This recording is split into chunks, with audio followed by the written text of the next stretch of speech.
Pensamento, humor, comportamento, fisiologia e o ambiente podem afetar uns aos outros. Nesse vídeo, vou demonstrar isso num modelo cognitivo mais complexo. Se você tem interesse por esse tipo de assunto, então vem comigo que eu te explico.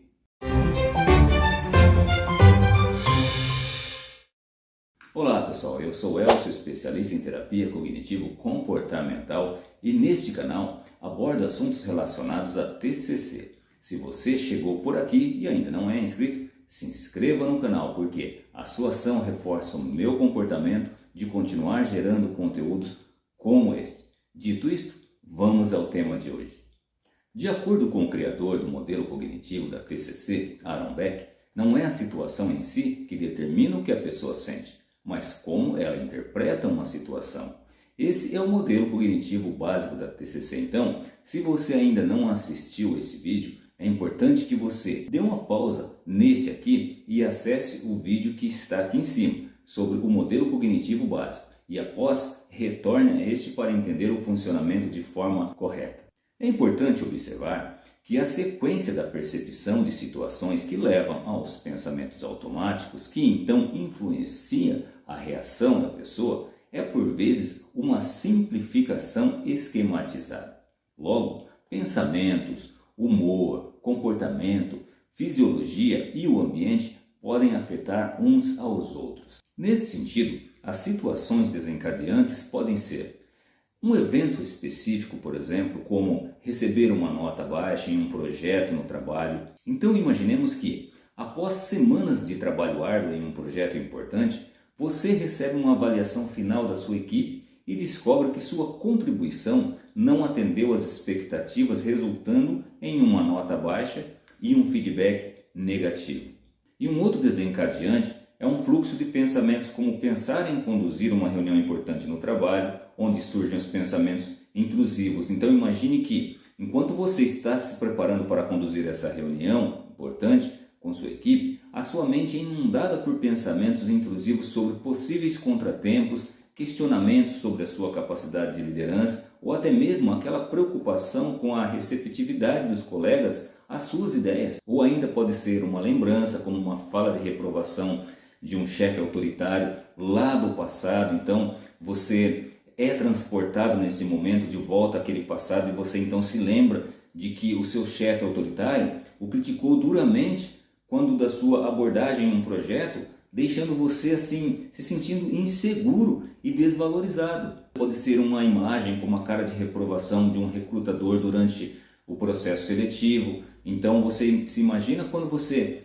participou de uma entrevista de emprego e você percebe então a expressão de reprovação no rosto daquele recrutador quando você respondeu uma pergunta assim, digamos que de maneira inadequada. Isso aumenta a sua ansiedade e também a autocrítica. Um outro desencadeante pode ser a emoção, como notar como é intensa a própria disforia que você está sentindo nesse momento. Então você experimenta uma onda avassaladora de disforia, sentindo-se completamente desconectado do seu corpo e incapaz de encontrar uma sensação de paz interior. Isso vai intensificar os seus sentimentos do quê? De tristeza e desamparo. Ou ainda um comportamento como ficar no sofá. Então, após um dia estressante de trabalho, você se sente incapaz de se mover do sofá, envolto em um estado de apatia e exaustão, incapaz de encontrar motivação para realizar qualquer tipo de atividade que seja, até mesmo aquelas mais prazerosas. E um outro desencadeante pode ser uma experiência fisiológica ou mental, como observar os batimentos cardíacos que está acontecendo de forma rápida, os pensamentos que ficam lentos nessa hora. Então imagine que você enfrenta uma situação estressante e você percebe seu coração acelerado de modo perturbador e parece que não diminui a aceleração. Então fica difícil se concentrar ou tomar qualquer decisão que seja nesse momento. Então, como observado, pode haver uma sequência complexa de eventos com muitas e diferentes situações desencadeantes. Vamos exemplificar através do modelo cognitivo a seguir, objetivando, é claro, reforçar um pouco mais o entendimento. Digamos que haja uma situação onde uma pessoa com uma entrevista de emprego agendada se aproxima do horário e pensa: sinto-me exausto. É uma situação. O desencadeante para essa situação é fisiológico e é a partir desse ponto desencadeante que ocorre um ciclo de influências. E a partir daí ocorre um pensamento automático. Então a pessoa ela pensa, não adianta levantar do sofá e ir à entrevista. E é desencadeada então uma emoção, que é a tristeza. E a tristeza leva a uma resposta fisiológica. Essa pessoa sente seu corpo pesado, sente-se com dor no estômago. Então ocorre um novo pensamento automático. E se essa vaga de emprego não for o que eu quero? E se for? Pode mudar a minha vida. Então essa pessoa tem uma emoção novamente, que é a ansiedade. E a ansiedade gera uma resposta fisiológica. Ela sente seu coração acelerar. Logo, ocorre uma nova situação. Ela então percebe a taquicardia. E em função dessa nova situação ocorre um pensamento automático novamente. Meu coração está batendo forte, o que está acontecendo comigo? E esse pensamento leva a uma emoção, que é uma ansiedade intensificada. E há então uma resposta fisiológica. Essa pessoa sente o seu corpo tenso e o coração continua acelerado. Em função disso, ocorre um novo pensamento automático. E ele pensa, é melhor eu ficar no sofá mesmo e não ir a essa entrevista. E em função desse pensamento, ocorre uma emoção. Ele se sente aliviado. E em função desse alívio, uma nova resposta fisiológica. A tensão é diminuída e o coração volta a bater normalmente. Então ocorre um comportamento. Ele fica ou permanece no sofá. Então, você notou que pode haver várias formas de situações serem desencadeadas, seja através de pensamentos, emoções, ambiente, fisiologia, humor. Digamos que essa pessoa decide se levantar do sofá e ir para a entrevista de emprego, mesmo estando atrasada. Poderá ocorrer um novo ciclo de pensamentos automáticos sobre estar atrasado, o que vai desenvolver então um novo desencadeante, dando início a um novo processo. Faz sentido? Você está conseguindo assimilar o conteúdo? Escreva aqui nos comentários, eu quero saber o que você está entendendo. Portanto, é fundamental que os terapeutas cognitivos comportamentais aprendam a conceituar as dificuldades do paciente em termos cognitivos para determinar como proceder na terapia, trabalhar um problema, um objetivo específico, pensamentos automáticos, crenças ou comportamento e que técnicas escolher e como melhorar a relação terapêutica. Assim, algumas perguntas podem ser realizadas para obtenção de respostas do tipo: como o paciente chegou a esta situação? Então você pode entender que esse paciente pode ter enfrentado várias dificuldades no seu passado ao tentar encontrar um emprego.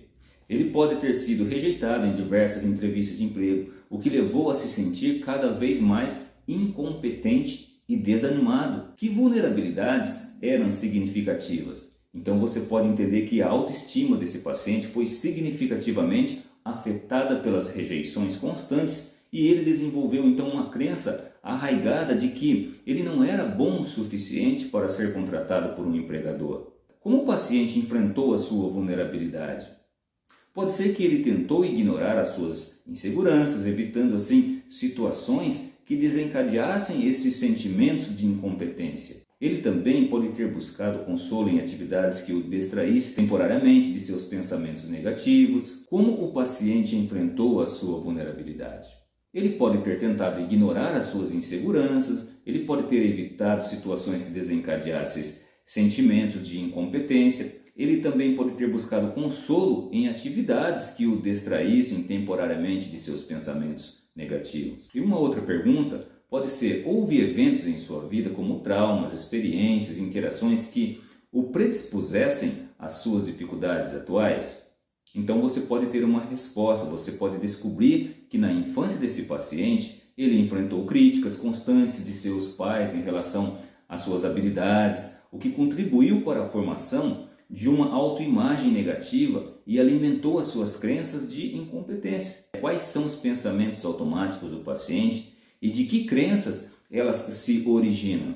Então você pode entender que o paciente frequentemente tem pensamentos automáticos como: eu nunca serei capaz de conseguir um emprego, ou as pessoas sempre me rejeitam porque eu sou incompetente. E esses pensamentos surgem de suas crenças profundas, que essas crenças que estão arraigadas de que ele não é digno ou capaz de alcançar sucesso profissional. Fez sentido para você? Então você já poderia deixar o seu like, né? Isso fortalece a crença de que eu devo continuar gerando conteúdos para esse canal.